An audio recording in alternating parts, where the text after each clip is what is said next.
जय हिंद दोस्तों। तो क्या हाल है, मेरा नाम है विकास। तो भाई साहब, अगर आप भी 2022 बोर्ड एग्जाम विज्ञान की तैयारी कर रहे हो, यानी 4 अप्रैल को आपका पेपर है, तो ये वीडियो आपको पूरा देखना है, क्योंकि मैं इस वीडियो में आपको कंप्लीट नोट चैप्टर नंबर 2 की प्रोवाइड करूंगा। साथ में आपको सारी चीजें समझा दूंगा। आपको अगर कुछ भी नहीं आता तो इस वीडियो के बाद आपको सब कुछ आने लगेगा, यानी चैप्टर नंबर 2 पूरा कंप्लीट समझ जाओगे। और दूसरी बात, अगर आपको सब कुछ आता है तो आपका रिवीजन हो जाएगा। तो दोनों प्रकार के स्टूडेंट इस वीडियो को देख सकते हैं। मैं ये कुछ नहीं बताऊंगा कि 30 मिनट में पढ़ के आप 100 फोड़ सकते हो, नहीं, आप पूरा तैयार करो, क्योंकि विज्ञान में हर चीज इंपॉर्टेंट होती है। और हाँ, इसकी जो डाउनलोड लिंक है वो भी मैं आपको प्रोवाइड करूंगा। तो सबसे पहले यहाँ पर देख सकते हो अम्ल एवं क्षारकों के रासायनिक गुणधर्म। ठीक है, तो यहाँ पर धातु की अभिक्रिया मैं आपको बता दूं, इसके पहले मैं पार्ट 1 जो नोट्स है वो प्रोवाइड कर चुका हूं। अगर आपने उस वीडियो को नहीं देखा तो डिस्क्रिप्शन में लिंक है, या मेरी प्लेलिस्ट चेक कर सकते हो साइंस इंपॉर्टेंट क्वेश्चन के नाम से, तो उसे आप जरूर देखना। तो सबसे पहले धातु की अभिक्रिया किससे? अम्ल एवं क्षारकों से। ठीक है, सबसे पहले अगर कोई भी धातु अम्ल के साथ अभिक्रिया करती है तो क्या होगा, ये आपको देखो यहाँ पर बिल्कुल मैं इतना अच्छे से लिखा हूं ना यार, कि आप अगर इसे केवल पढ़ लोगे तो आपको हर चीज आने लगेगी।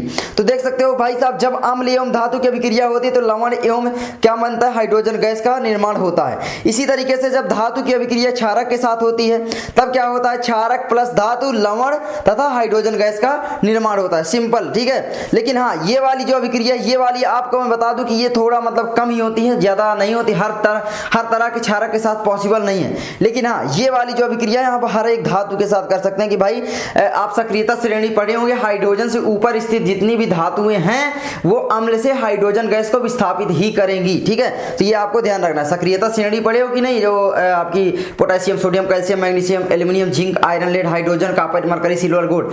ठीक है, तो जो आपके यहाँ पर हाइड्रोजन के ऊपर जितने भी धातु हैं वो हाइड्रोजन को मतलब विस्थापित कर देंगी अम्ल से। तो यहाँ पर आप लोग देख सकते हो HCl जब सोडियम से अभिक्रिया करता है तो NaCl और H2 गैस निकलती है। अब यहाँ पर इसका मतलब क्या है देखो, तो सिंपल सा मतलब यहाँ पर समझो कि भाई साहब इसमें था HCl, ठीक है, HCl, और यहाँ पर सोडियम ने अभिक्रिया किया। सोडियम क्यों? क्योंकि जो आपका हाइड्रोजन है उसके ऊपर स्थित होता है सोडियम। आप ध्यान रखना, सोडियम उसके ऊपर स्थित होता है सक्रियता श्रेणी में। ठीक है, सक्रियता श्रेणी जरूरी है, पढ़ लेना। तो ये हुआ।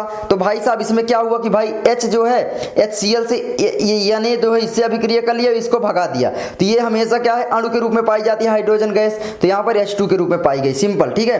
तो इसीलिए H2 लिखा जाता है। कभी H आप नहीं देखे होंगे। जब आपका सिंगल लिखना है हाइड्रोजन गैस, ऑक्सीजन गैस, तो गैसें हमेशा अणु के रूप में पाई जाती हैं। अणु का मतलब है जब दो परमाणु मिलते हैं, एक ही प्रकार के परमाणु मिल सकते हैं, अलग अलग तत्वों के परमाणु मिल सकते हैं, तो उसको बोलते हैं अणु। ठीक है, तो ये देखो बेसिक चीजें आपको क्लियर ही होनी चाहिए, वरना आप परिभाषा कैसे याद करोगे।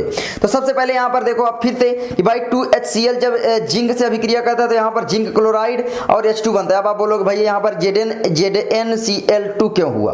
तो मैं आपको बता दूं, जो Zn का आवेश होता है वो +2 होता है और Cl का जो होता है वो -1 होता है। तो ये दोनों जब रिएक्शन करते हैं Zn क्या बनाता है? ZnCl2। क्यों? क्योंकि आप जानते हो विपरीत मल्टीप्लिकेशन होता है इसमें ऐसे। ठीक है, तो ये सारी चीज आपको ध्यान रखना है। तो मैं हर चीज आपको बेसिक से बता रहा हूं। चलो आगे बढ़ते हैं। तो क्षारक के साथ जब अभिक्रिया करती है कोई भी धातु तो क्या होता है यहाँ पर कि भाई जैसे कि यहाँ पर देखोगे कि NaOH जब जिंक के साथ अभिक्रिया किया तो Na2ZnO2 plus H2 hydrogen gas निकालता है, यानी सोडियम जिंकेट बनाता है। सोडियम जिंकेट इसका नाम है। ठीक है, तो ये ध्यान रखना है, क्योंकि आपके पाठ्य पुस्तक में ये सारी रिएक्शन है और आपके पाठ्य पुस्तक से ही आएंगी, बाहर से कहीं से नहीं आएंगी। तो इस तरीके की नोट्स मुझे नहीं लगता कि शायद ही आपको कोई फ्री में प्रोवाइड करेगा, क्योंकि मुझे बहुत मेहनत लगी इसे बनाने में, आप देख सकते हो। ठीक है, इस तरीके की वीडियो में व्यूज भी बहुत कम आते हैं, लेकिन जो देखते हैं उनका उद्धार हो जाता है, समझ लो बस। ठीक है, तो धातु कार्बोनेट तथा धातु बाइकार्बोनेट की अभिक्रिया किससे होती है? जब अम्ल के साथ या क्षारक के साथ, तब क्या होता है? तो ध्यान देना, मैं थोड़ा सा बता दूं कि धातु कार्बोनेट या धातु बाइकार्बोनेट जो होता है वो क्षारकीय प्रकृति के होते हैं। ध्यान देना, क्षारकीय प्रकृति के मैं बता रहा हूं। ठीक है, अब यहाँ पर क्या होता है देखो, सबसे पहले हम देखते हैं कि भाई धातु कार्बोनेट तथा धातु बाइकार्बोनेट जब अम्ल के साथ अभिक्रिया करते हैं तब क्या होगा कि भाई अम्ल प्लस धातु कार्बोनेट तो लवण, कार्बन डाइऑक्साइड और जल का निर्माण करेंगे। दूसरी बात, जब धातु बाइकार्बोनेट जब अभिक्रिया करेंगे किससे? अम्ल के साथ, तो भी वो बनाएंगे लवण, कार्बन डाइऑक्साइड और जल। तो यहाँ पर अम्ल शायद नहीं लिखा है, धातु बाइकार्बोनेट बस है, तो यहाँ पर आप लिख सकते हो अम्ल। ठीक है, अम्ल प्लस धातु बाइकार्बोनेट, तो वही सिंपल बनता है। मैंने आपको बताया ना कि जो धातु बाइकार्बोनेट या धातु कार्बोनेट होते हैं, धातु बाइकार्बोनेट, ये सारे जो होते हैं ये क्षारकीय प्रकृति के हैं यार। ये क्षारकीय प्रकृति के होते हैं। तो देख सकते हो ये क्षारक के साथ अभिक्रिया नहीं करते, क्योंकि आप जानते हो यहाँ पर भाई साहब, अरे यार ये क्या ही हो रहा मेरे साथ, क्योंकि आप लोग भाई साहब यहाँ पर जानते हो कि क्षारक आपस में अभिक्रिया नहीं करते, लवण आपस में अभिक्रिया नहीं करते, अम्ल आपस में अभिक्रिया नहीं करते। जैसे कि आप HCl और आप H2SO4 यानी सल्फ्यूरिक एसिड जब दोनों को आपस में मिलाओगे तो कोई रिएक्शन नहीं होगी, नो रिएक्शन रहेगा। क्यों? क्योंकि दोनों ही एसिड हैं, भले ही अलग अलग प्रकार के एसिड हैं, ठीक है। तो मतलब हाइड्रोजन को तो विस्थापित नहीं कर सकता ना। तो ये सारी चीजें हैं, मैंने पिछली वीडियो को आपको जरूर देखना, तभी आप समझ पाओगे। तो आगे बढ़ते हैं। तो यहाँ पर देखो क्या क्या है कि भाई एग्जाम्पल के तौर पर जब भाई साहब Na2CO3 यानी सोडियम कार्बोनेट, ये क्या है? धातु कार्बोनेट। इसका मतलब देखो क्या है, सिंपल सी बात है कि भाई यहाँ पर Na जो लगा है ये क्या है? धातु है, धातु, और ये जो CO3 है इसको बोलते हैं कार्बोनेट, ठीक है। तो ये हो गया धातु कार्बोनेट, तो ये आपको ध्यान रखना है। तो धातु कार्बोनेट जब यानी सोडियम कार्बोनेट जब अभिक्रिया करता है HCl से, तब यहाँ पर बनाता है 2NaCl H2O और कार्बन डाइऑक्साइड गैस। तो यहाँ पर पहले से ही लिखा गया कार्बन डाइऑक्साइड गैस और जल। तो पहले मैं कंफ्यूज रहता था कि भाई इसमें पहले किसको लिखना है, बाद में किसको लिखना है, कैसे पता चलेगा। तो कोई भी किसी भी स्थान पर लिख सकते हो, जैसे कि आप ऐसे भी लिख सकते हो कि H2O प्लस CO2 और प्लस 2NaCl, ठीक है, ऐसे भी लिख सकते हो, कोई दिक्कत नहीं है। तो ये आपको ध्यान रखना है। उसके बाद आपका जब सोडियम हाइड्रोजन कार्बोनेट अभिक्रिया करता है 2HCl से, ठीक है, तब बनाएगा सोडियम क्लोराइड प्लस जल और कार्बन डाइऑक्साइड गैस। ये देखो सॉलिड फॉर्म में होता है, आप देखो यहाँ पर। और उसके बाद आप देखोगे ये एक्वस फॉर्म में होता है। HCl यानी हाइड्रोक्लोरिक एसिड जो होता है वो एक्वस फॉर्म में होता है भाई साहब, मतलब पानी में घुला हुआ होता है। उसके बाद NaCl जो बनता है वो भी एक्वस फॉर्म में बनता है, लेकिन यहाँ पर जल लिक्विड हो जाता है और ये कार्बन डाइऑक्साइड गैस निकलती है, जो कि आग को बुझाने में मदद करती है। आप जानते हो आग बुझाने वाले सिलेंडर में कार्बन डाइऑक्साइड गैस ही भरी जाती है। तो यहाँ पर आगे देखो, यहाँ पर क्या है कि कार्बन डाइऑक्साइड गैस को चूने के पानी से प्रवाहित करने पर, अब यहाँ पर सिंपल सी बात है कि भाई जब आप कार्बन डाइऑक्साइड गैस को चूने के पानी से प्रवाहित करेंगे तब क्या होगा, तब यहाँ पर आप देखो कि भाई कैल्शियम हाइड्रोक्साइड, ये क्या है? कार्बन डाइऑक्साइड से अभिक्रिया किया, मतलब ये चूने का पानी कहलाता है। अब यहाँ पर एक चीज मैं आपको समझाना चाहूंगा थोड़ा सा, कि जब आप घर में बुझाते हो, कोई चूना लाते हो, आप देखो बुजुर्गों को पहले बुझाते थे, ठीक है, तो जो भी पात्र रखते थे वो गर्म भी पड़ जाता था, आप देखोगे, ठीक है। तो यहाँ पर ये क्या होता था? CaO होता था, प्लस जब इसमें जल मिलाया जाता है H2O, तब क्या बनता है यहाँ पर? कैल्शियम हाइड्रोक्साइड OH का ट्वाइस बनता है। ये आपको ध्यान रखना है, ठीक है। और प्लस ऊष्मा निकलती है। अब ये क्या हुआ? चूने का पानी। क्यों? क्योंकि चूना हमने लाया और उसको पानी में मिला दिया, तो उसको सिंपल सी बात है कि बोल देते हैं चूना का पानी। तो ये हुआ हमारा चूने का पानी। जब कार्बन डाइऑक्साइड गैस से प्रवाहित किया जाता है, यानी कार्बन डाइऑक्साइड गैस से रिएक्शन करता है, तब ये कैल्शियम कार्बोनेट और जल का निर्माण करता है। सिंपल सी बात आपको समझ में आई। देखो आपको क्वेश्चन में आ सकता है कि भाई घर की सफेदी करने के लिए चूने का ही प्रयोग क्यों किया जाता है, या चूने के पानी का प्रयोग क्यों किया जाता है? क्योंकि आप जानते हो कैल्शियम कार्बोनेट जो होता है वो चाक या खड़िया होती है, जो कि काफी ज्यादा चमकदार होती है। यानी जब ये क्या होता है, चूने का पानी होता है तो उतना चमकदार नहीं होता, लेकिन जब उसको हम पुताई कर देते हैं, और जानते हो हवा में कार्बन डाइऑक्साइड गैस मौजूद होती है, जब हवा में कार्बन डाइऑक्साइड गैस ये रिएक्शन करता है तो कैल्शियम कार्बोनेट यानी खड़िया आप बना सकते हो, या आप बोल सकते हो कि भाई चाक जो होती है वो बना लेता है, जो कि काफी ज्यादा चमकदार होती है। यानी घर में चमक बाद में आती है। ऐसे भी पूछ सकता है कि घरों में पुताई करने के बाद यानी चूने का पानी पोतने के बाद ही बाद में क्यों चमक आती है। तो देखो इस सारे लॉजिक आपके क्लियर होने चाहिए, तभी आप क्वेश्चन आराम से कर पाओगे। ऐसा थोड़ी नहीं कि कौन सा इंपॉर्टेंट क्वेश्चन है आप ये रटने लग गए, ऐसा नहीं है। तो लॉजिक क्लियर करो भाई साहब, और कुछ नहीं। उसके बाद आपका जब यहाँ पर देखो अधिक मात्रा में कार्बन डाइऑक्साइड प्रवाहित करेंगे तब क्या होगा भाई, यहाँ पर कैल्शियम कार्बोनेट तो बन गया, लेकिन कैल्शियम कार्बोनेट आप अब देखोगे जब जल के इसको देखो घोलने के, भाई ये सॉलिड फॉर्म में होता है, इसको हमें क्या बनाना है? एक्वस फॉर्म में बनाना पड़ेगा। तो उसमें जल मिला दिए, जल मिलाए तो हल्का वो हो गया। अब उसके बाद वो कार्बन डाइऑक्साइड गैस से अभिक्रिया करेगा तो कैल्शियम हाइड्रोजन कार्बोनेट बना लेगा। क्या बनाएगा? Calcium hydrogen carbonate. यहाँ पर आप लोग देख सकते हो। अब यहाँ पर एक बात मैं बोलना चाहूंगा, आप देखोगे कि भाई CaHCO3 का ट्वाइस क्यों लगा है, आप यही सोच रहे हो, तो मैं इसको भी बता दे रहा हूँ। देखो बेसिक हर चीज में बता रहा हूँ। तो इसका मतलब ये है, देखो कैल्शियम का जो आवेश होता है वो +2 होता है, ध्यान देना, और HCO3 का जो होता है वो क्या होता है? -1 होता है, ध्यान देना। जैसे कि आपने पढ़ा होगा सोडियम हाइड्रोजन कार्बोनेट यानी बेकिंग सोडा, तो NaHCO3 ये क्यों बनता है? क्योंकि Na का जो आवेश होता है वो +1 होता है और HCO3 का भी -1 होता है। तो इसीलिए यहाँ पर कोई भी ट्वाइस या थाइस नहीं लगता, यानी HCO3 सिंपल जुड़ जाता है। लेकिन यहाँ पर Ca का जो आवेश है +2 है, तो हमें अगर इसके साथ रिएक्शन करवाना है तो 2 ठो हमें HCO3 भी लेना पड़ेगा, यानी हाइड्रोजन कार्बोनेट भी 2 ठो लेना पड़ेगा, क्योंकि यहाँ पर कैल्शियम 2 ठो, सिंपल समझो बस, ठीक है। तो 2 आवेश कैल्शियम के हैं, तो 2 ठो कैल्शियम के साथ रिएक्शन करवाने के लिए हमें 2 ठो हाइड्रोजन कार्बोनेट भी लेना पड़ेगा। जाएगा। इसीलिए यहाँ पर हो जाता है कि भाई कैल्शियम एक हुआ हमारा और यहाँ पर HCO3 का ट्वाइस लगा देते हैं, तो 2 ठो भाई हमारे HCO3 हो गए। सिंपल भाई साहब, आगे बढ़ते हैं। ठीक है, तो आई होप आप समझ रहे होंगे। तो कैल्शियम बाइकार्बोनेट या कैल्शियम हाइड्रोजन कार्बोनेट कुछ भी बोल सकते हो। और यानी HCO3 कभी कभी पूछ लेता है, ध्यान रखना कि भाई सोडियम हाइड्रोजन कार्बोनेट को बेकिंग सोडा भी बोलते हैं। ठीक है, आप ये ध्यान रखना। आगे बढ़ते हैं, sodium bicarbonate, sodium hydrogen carbonate, वो आप आगे पढ़ोगे भी। आगे बढ़ते हैं, अम्ल एवं क्षारक। अम्ल एवं क्षारक की पारस्परिक अभिक्रिया से क्या होता है? देखो मैंने आपको बताया था उदासीनीकरण अभिक्रिया, पिछली वीडियो अगर देखे होंगे। अम्ल एवं क्षारक जब आपस में अभिक्रिया करते हैं तो ये क्या करते हैं, एक दूसरे के प्रभाव को समाप्त करते हैं। अम्ल जो है वो क्षारक के प्रभाव को समाप्त करने की कोशिश करेगा और क्षारक जो है अम्ल के प्रभाव को समाप्त करने की कोशिश करेगा। तो अम्ल एवं क्षारक जब अभिक्रिया करते हैं तो क्या होता है कि भाई लवण और जल का निर्माण करते हैं। लवण क्या होता है, उदासीन होता है, इसी को तो बोलते हैं उदासीनीकरण अभिक्रिया। तो ये बहुत ज्यादा इंपॉर्टेंट क्वेश्चन है, बोर्ड एग्जाम में आ सकता है कि उदासीनीकरण अभिक्रिया पर संक्षिप्त टिप्पणी लिखिए। तो आपको लिख देना है कि जब अम्ल एवं क्षारक पारस्परिक अभिक्रिया करते हैं, आपस में अभिक्रिया करते हैं, तो अम्ल क्षारक के प्रभाव को समाप्त करता है और क्षारक अम्ल के प्रभाव को समाप्त करता है। इस प्रकार की अभिक्रिया को उदासीनीकरण अभिक्रिया कहते हैं। या कई परिभाषा हो सकती है कि भाई जब अम्ल एवं क्षारक पारस्परिक अभिक्रिया करते हैं तब लवण और जल का निर्माण होता है। इस अभिक्रिया को उदासीनीकरण अभिक्रिया करते हैं, कहते हैं, यानी कि न्यूट्रलाइजेशन रिएक्शन। सिंपल, समझ में आया? चलो आगे बढ़ते हैं। तो यहाँ पर देखो उदासीनीकरण अभिक्रिया की परिभाषा आप लोग याद भी कर सकते हो। याद क्या करना है, मैंने आपको बता ही दिया। ठीक है, तो अम्ल एवं क्षारक की पारस्परिक अभिक्रिया से क्या होगा, जब अम्ल एवं क्षारक आपस में अभिक्रिया करते हैं तब एक दूसरे के प्रभाव को समाप्त कर देते हैं, उदासीनीकरण अभिक्रिया कहलाती है। सिंपल यार, कोई भी परिभाषा याद कर सकते हो। इसमें क्या होता है, देखो मैंने पॉइंट टू पॉइंट लिखा है कि भाई इसमें अम्ल द्वारा क्षारक का तथा क्षारक द्वारा अम्ल का प्रभाव समाप्त हो जाता है, परिणाम स्वरूप लवण एवं जल बनते हैं। तो यहाँ पर कारण पूछ सकता है, तो कारण में ये लिख सकते हो। मतलब देखो ये सारे क्या है कि आपसे कहीं से भी क्वेश्चन पूछ सकता है और आपको हर चीज आता रहेगा। क्यों? क्योंकि आप इतनी अच्छी नोट्स से पढ़ाई करे हो। जो भी कर रहा है उसका उद्धार हो जाएगा, जो नहीं कर रहा है मतलब क्या ही कहें, है ना। मैं जानता हूँ इसमें व्यूज बहुत कम आते हैं इस तरीके की वीडियो में, क्योंकि बस उन्हें चाहिए, बहुत सारे लोगों को 30 मिनट में 100 फोड़ दो। नहीं, जो साल भर से पढ़ाई कर रहा है वो फालतू है।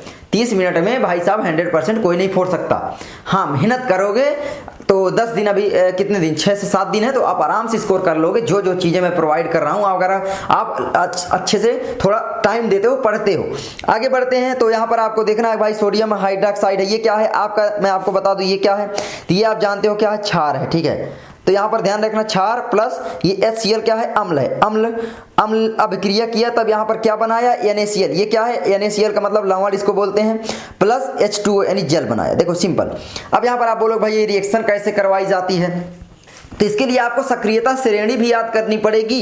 दूसरी बात, आवेश याद करना बहुत जरूरी है। धातुओं के आवेश जो धनायन होते हैं और अधातुओं के ऋणायन, उससे क्या होता है, सूत्र बनता है। सूत्र बनाना आपको जरूर सीखना है, वरना आप कुछ नहीं कर पाओगे। ठीक है, जैसे NaOH कैसे बना, क्योंकि Na का जो यहाँ पर होता है +1 होता है आवेश और OH का -1 होता है। जब ये दोनों आपस में मिलाए जाते हैं तो NaOH बनता है, क्योंकि प्लस माइनस कैंसिल हो जाते हैं। सिंपल। ठीक है, तो इसी तरीके से आप HCl का भी समझ लो कि Cl का जो होता है वो -1 होता है। इसके पीछे का बहुत बड़ा लॉजिक है, 11th 12th में पढ़ोगे कि भाई जो क्लोरीन है, एक इलेक्ट्रॉन क्या करता है, ग्रहण करता है धातु से। किससे भाई साहब, यहाँ पर अगर हाइड्रोजन तो हाइड्रोजन से ग्रहण करेगा। सिंपल। ठीक है, तो ये हो जाता है। तो चलो आगे बढ़ते हैं, आई होप आपको समझ में आ रहा होगा। अब यहाँ पर आगे बढ़ते हैं, यहाँ पर एक चीज आप देखोगे कि भाई जब प्रबल अम्ल और दुर्बल क्षारक मिलते हैं तब अम्लीय लवण तथा जल बनते हैं। देखो इसका सिंपल सी बात है कि जिस चीज की अधिकता रहेगी, जो भी चीज ज्यादा रहेगा उस चीज के, जैसे कि कोई भी महक आप ले लो, कोई भी महक है, जो चीज ज्यादा मिलाया जाएगा वही चीज तो ज्यादा रहेगी ना वहां पर। तो सिंपल सी बात है कि भाई प्रबल अम्ल जब दुर्बल क्षारक के साथ अभिक्रिया करेंगे, प्रबल अम्ल है उसमें अम्ल ज्यादा है तो अम्लीय भाई लवण बनेगा। सिंपल, तो अम्लीय लवण और जल बनते हैं। इसी तरीके दुर्बल अम्ल और प्रबल क्षारक जब अभिक्रिया करेंगे तब क्या होगा, क्षारीय लवण बनेगा और जल बनेगा। और प्रबल अम्ल प्रबल क्षारक अभिक्रिया करेंगे तो उदासीन लवण और जल बनेगा। इसी तरीके से दुर्बल अम्ल दुर्बल क्षारक जब अभिक्रिया करेंगे तो उदासीन लवण और जल बनेगा। ये दोनों आपको काफी ज्यादा याद करने की जरूरत है, ये वाले चीज। ठीक है, क्यों? क्योंकि आप देख सकते हो प्रबल अम्ल और दुर्बल अम्ल अम्लीय लवण और जल बनाते हैं।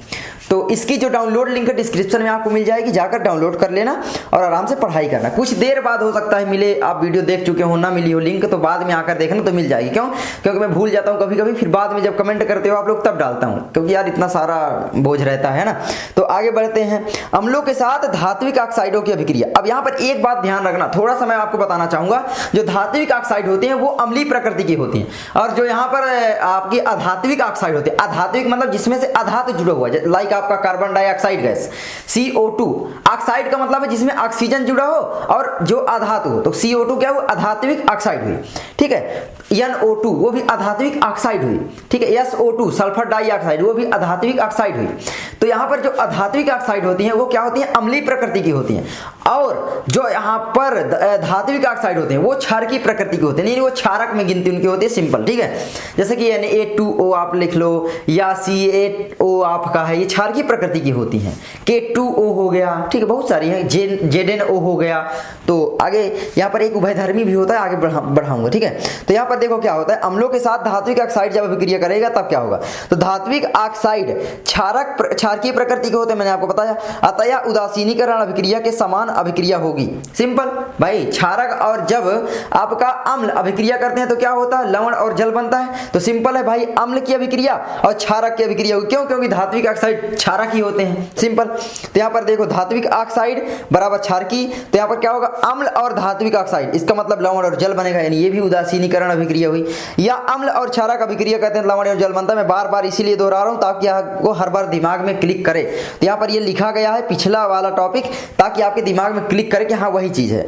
जैसे कि यहाँ पर आप देखोगे भाई साहब, धात्विक ऑक्साइड क्या है, CuO है, ठीक है, कॉपर ऑक्साइड। जब ये HCl से अभिक्रिया करता है, क्या है, HCl से अभिक्रिया करता है तो CuCl2 यानी कॉपर क्लोराइड बनाता है, और यहाँ पर H2 यानी जल बनाता है, सिंपल, ठीक है भाई। ये जो Cu है ये Cl से अभिक्रिया करेगा। अब जो Cu का आवेश है वो +2 होता है, तो इसीलिए यहाँ पर CuCl2 लिखा गया है, क्यों, क्योंकि हमें 2 तो Cl लेना पड़ेगा +2 से हमें रिएक्शन करवाने के लिए, सिंपल यार। ये सारी चीजें आपको तैयार करनी है, मैं हर बार बोल रहा हूँ, ठीक है। अब एक अभिक्रिया और यहाँ पर मैं बता दे रहा हूँ, मान लो H2SO4 से आपने अभिक्रिया करवा दी, तो भाई साहब अगर आप CuO की अभिक्रिया प्लस H2SO4 से करवाएंगे तब क्या होगा, सिंपल वही बनेगा। Cu की अभिक्रिया इससे कराओ तो क्या होगा, CuSO4 बनाएगा, CuSO4 प्लस H2O बन जाएगा, सिंपल। जो भी बनना है वही बना दीजिए बस, सिंपल, ठीक है। तो ये हो जाता है। चलो आगे बढ़ते हैं थोड़ा सा कि भाई जब जिंक ऑक्साइड जो है 2HCl से अभिक्रिया करता है तो जिंक क्लोराइड और H2O यानी जल बनता है, सिंपल, ठीक है।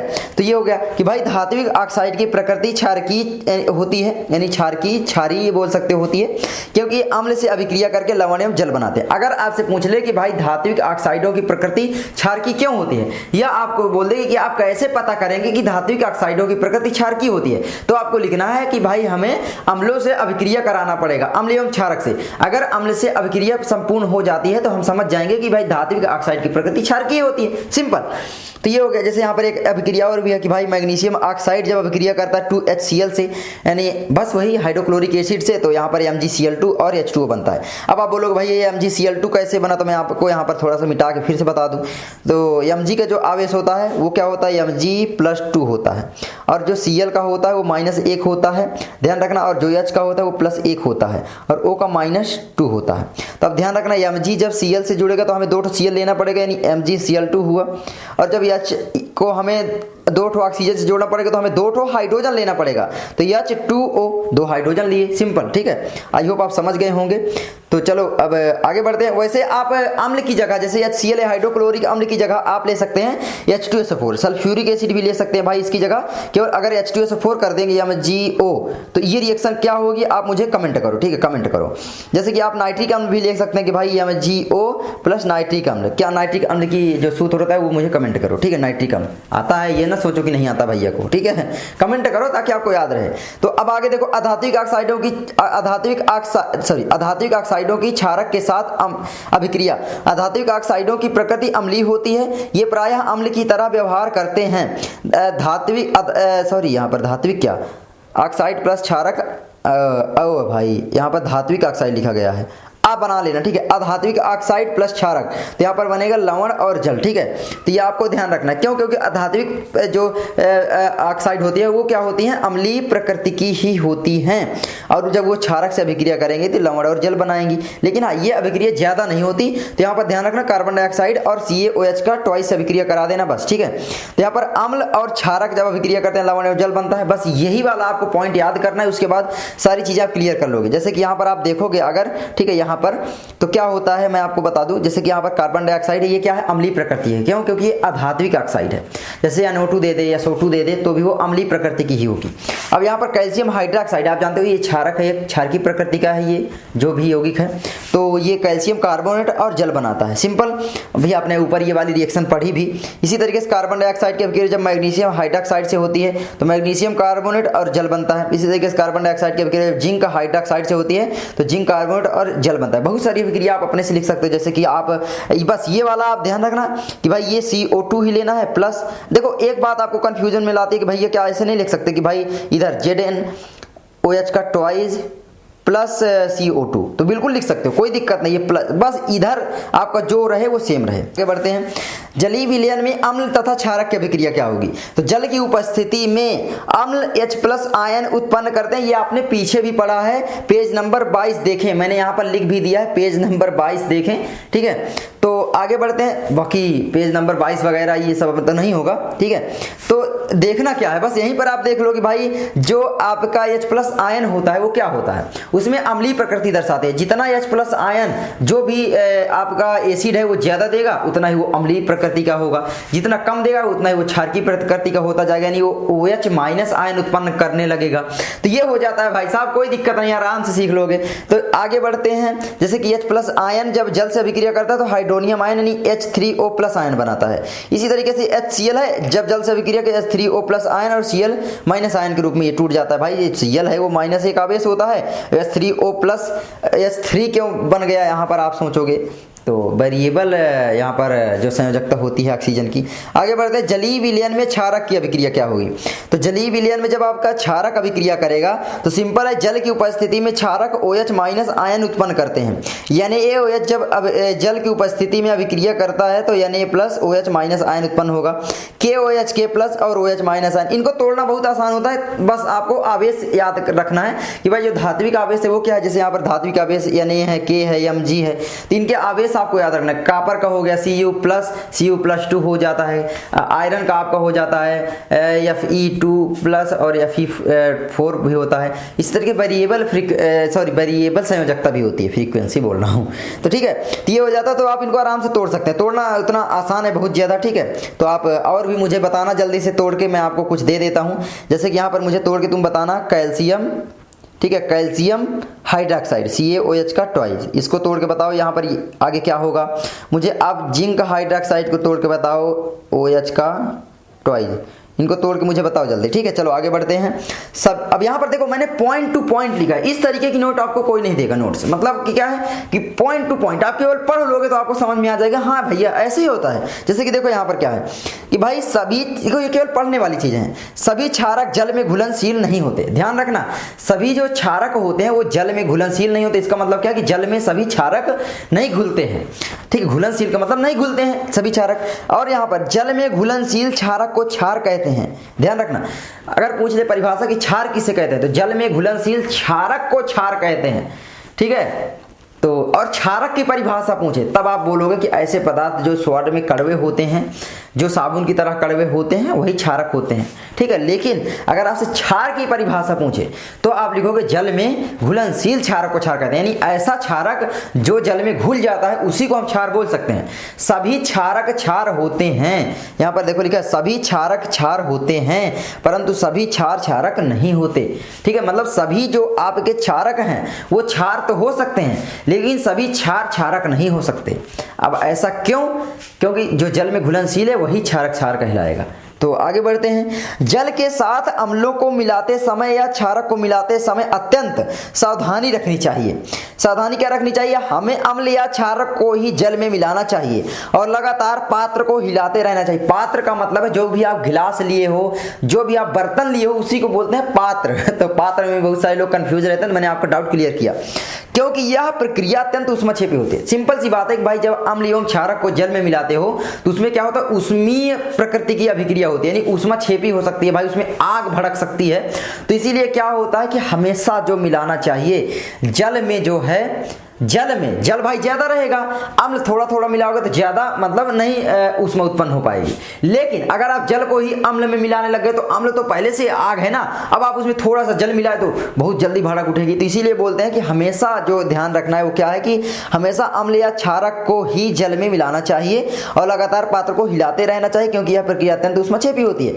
अम्ल को जल में मिलाएं, ना कि जल को अम्ल में। सिंपल, इसी में आपका हर चीज क्लियर हो जाता है, आगे पढ़ने की जरूरत नहीं है। हमेशा अम्ल को जल में मिलाना चाहिए, जल को अम्ल में नहीं मिलाना चाहिए। देखो आप कंफ्यूज मत हो, अम्ल को जल में नहीं मिलाना चाहिए, ठीक है, अम्ल को नहीं, सॉरी उल्टा बोल दिया। मतलब देखो क्या है, जल में अम्ल को नहीं मिलाना चाहिए, मतलब क्या ही बोल रहा हूँ भाई मैं, उल्टा मैं खुद कंफ्यूज हो जाता हूँ। देखो अम्ल को जल में मिलाएं टिम्पल, ठीक है, टिम्पल अम्ल को जल में मिलाएं, मतलब समझ रहे हो, अम्ल जो है आपका डिब्बी में रहे हो सकता है ज्यादा, तो उसको आप जल में मिलाएं। भाई जल ज्यादा आप लोगे, अम्ल थोड़ा सा रहेगा, सिंपल है, लॉजिक क्लियर करो, मैं मजाक कर रहा था। तो क्या है कि जल में जो है अम्ल को मिलाओ, ठीक है, अम्ल में जल को मत मिलाओ। क्यों? क्योंकि एक गिलास जल लिया रहोगे और इतना एसिड रहेगा भाई, वो भभक उठेगा, ठीक है। आगे देखो, सांद्र अम्ल, सांद्र अम्ल का मतलब समझ रहे हो, कॉन्सेंट्रेटेड एसिड, मतलब आपका जो पेवर एसिड है, ठीक है, डाइल्यूट नहीं, सांद्र अम्ल। एक होता तनु अम्ल, मैंने पिछले वाले नोट्स में उसके बारे में चर्चा की, तनु और सांद्र में क्या अंतर होता है। तो ये भी आपको छोटी छोटी चीजें जो कि आपको परिभाषा याद करने में आसानी बना देती हैं, मतलब आसान कर देती हैं कि भाई सांद्र अम्ल में जल मिलाने पर मिश्रण असफलित होकर बाहर आ सकता है, साथ ही कांच का पात्र भी टूट सकता है। अगर आप कांच का पात्र लिए हैं तो टूट सकता है, लोहे का लिए हैं तो ब्लास्ट हो सकता है, कुछ भी हो सकता है, और उत्पन्न हुई ऊष्मा के कारण हम जल सकते हैं।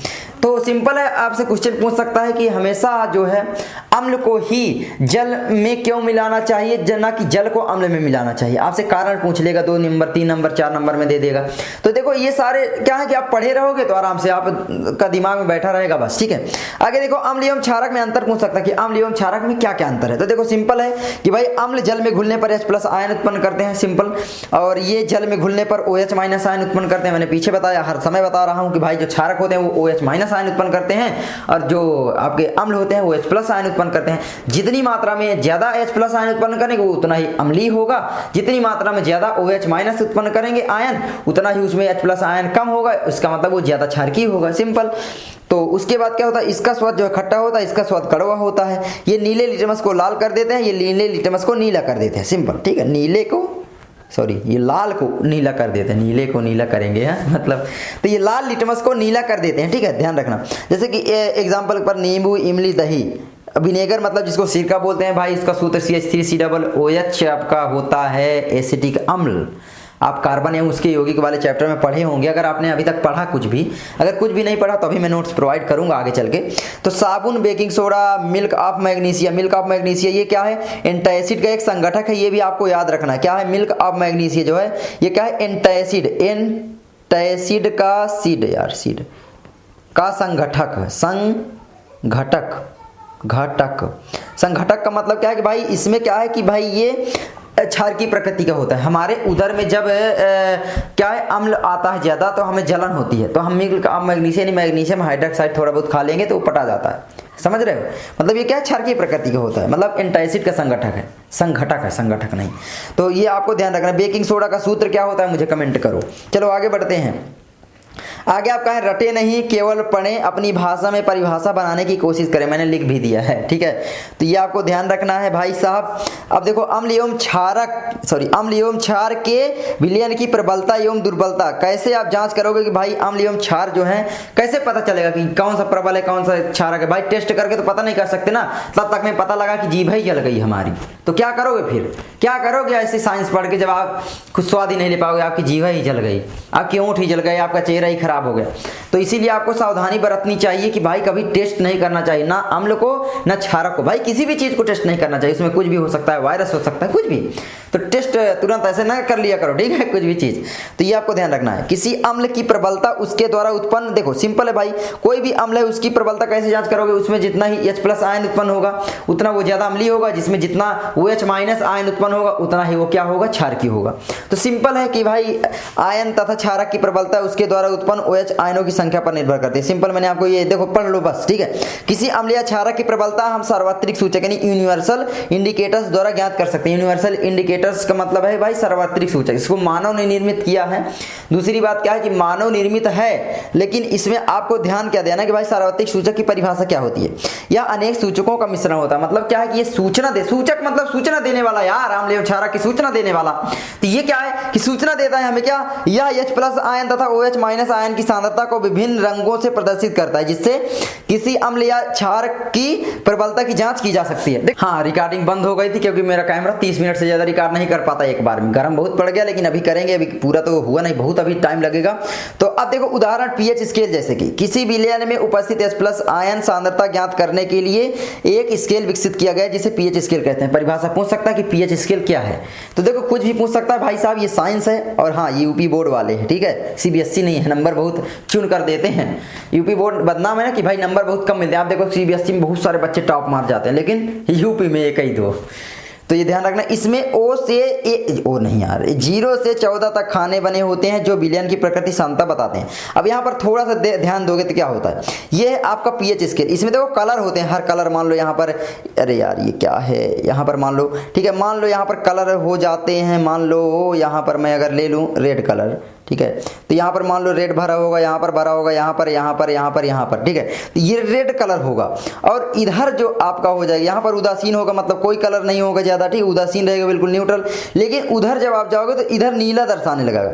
इधर मान लो थोड़ा सा कम नीला रहेगा, उसके बाद थोड़ा ज़्यादा नीला हो जाएगा, उसके बाद थोड़ा और ज़्यादा नीला हो जाएगा, उसके बाद और गड्ढा नीला हो जाएगा, उसके बाद और गड्ढा और गड्ढा और गड्ढा, उसके बाद और उसके बाद और। तो ये दर्शाता है यहाँ पर। इसका मतलब क्या, जब प्रबल अम्ल रहेगा तो ये ज़्यादा लाल रहेगा, जैसे कि ये यहाँ पर ज़्यादा लाल, अरे यार ये नीला हो गया, ठीक है, तो यहाँ पर जैसे कि ये मान लो ज़्यादा लाल रहेगा, जैसे कि यहाँ पर देख लो, ये अगर ज़्यादा लाल है तो आप जान जाओगे भाई हाँ ये ज़्यादा प्रबल है। अगर यहाँ पर ज़्यादा लाल आया, मान लो इस सूचक को आपने जो भी आपका विलयन है उसमें डाल दिया, तो अगर वो लाल हो गया, जो भी मान लो उसमें नंबर पड़े होंगे, जैसे 7 एक नंबर वाला ज़्यादा लाल हो गया, तो आपको पता चलेगा ये बहुत ज़्यादा एसिड वाला चीज़ है।